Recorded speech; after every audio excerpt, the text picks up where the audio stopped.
Hey, Josh Cruz here. What I want to talk about today is something similar to what I've talked about previously in the schizophrenia and repetition video. And that's basically, and now it may be different for other people, schizophrenia or schizoaffective disorder or anything in the schizo family.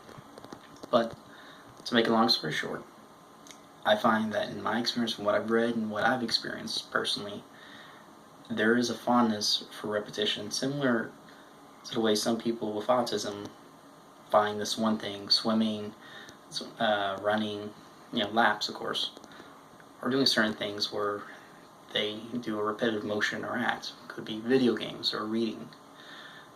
And I find, in my experience, there's something similar for me.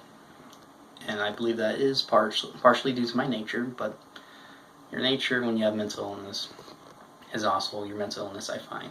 Not saying that defines you, but it helps form and shape you. So I believe it is also due to schizophrenia. Now, this fondness for repetition can be found in many different areas, I find, in my life. Reading. Always one more chapter. One more page. Sometimes it's even cleaning. Now, video games are another big area. And it's similar for reading. There's compelling graphics, gameplay, story. Long and short is it leads to an experience where you're like just a little bit longer. One more goal, one more quest, one more enemy, one more fight. And I find the repetition, if you're not careful, can be something that consumes you, but it's also comforting. Do I love playing video games all day? No, not all day. Nor do I love reading all day or cleaning all day or anything like that. But there is a soothing nature to these repetitive acts. And part of that is due to the reason why I find them so compelling.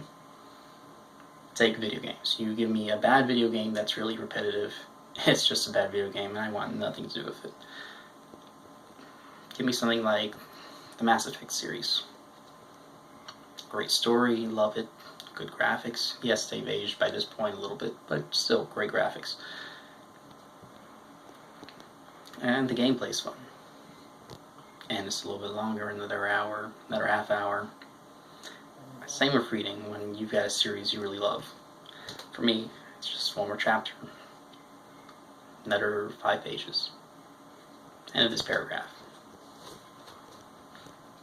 The reason I'm mentioning this is because repetition is the friend I find of schizophrenia and also the enemy. Play a video game all day and you'll find maybe you missed out on things you had to do or wanted to do that would have been very fulfilling. At the same time, sometimes the repetitive nature of playing a video game for a few hours, it's just what you needed to focus your mind, center yourself, and even calm yourself down. Sometimes it's just what you need after a stressful day. Sometimes, when you can't sleep, it's just what you need to try and keep your mind from spiraling. Same for books. Now, I want to talk about my experience with this because I can't say this is the same for everyone, but I find the repetition is similar to autism, and that makes sense. There are certain links between, as far as genes that cause mental illness, between schizophrenia and autism.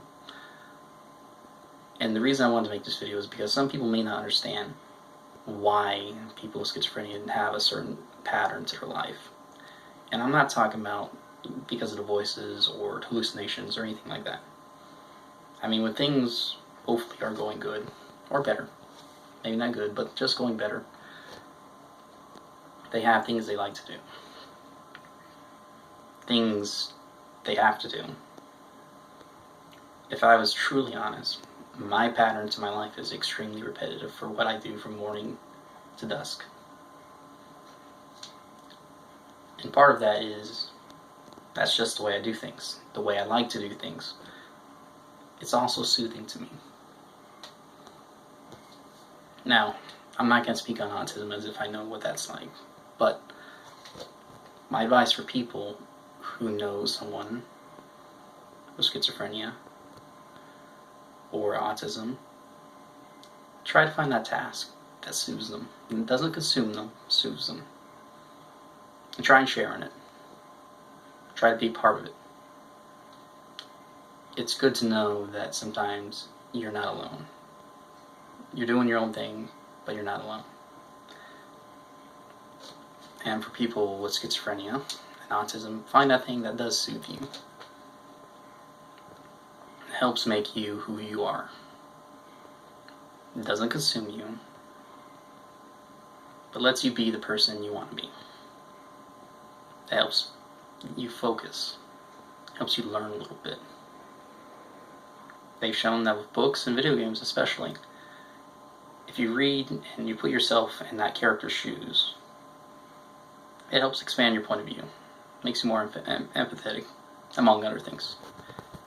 And that's really all I'm going to say for now about it. I'm going to try and make a better video about this, to try and explain it better and more fully, but I wanted to make a video about this because I find repetition in my life is both what I sometimes abhor and crave. And to other people out there, you're not alone. That's really all for now. Thank you for watching. If you like this, click the like button, subscribe, and feel free to comment. Well, that's all for now.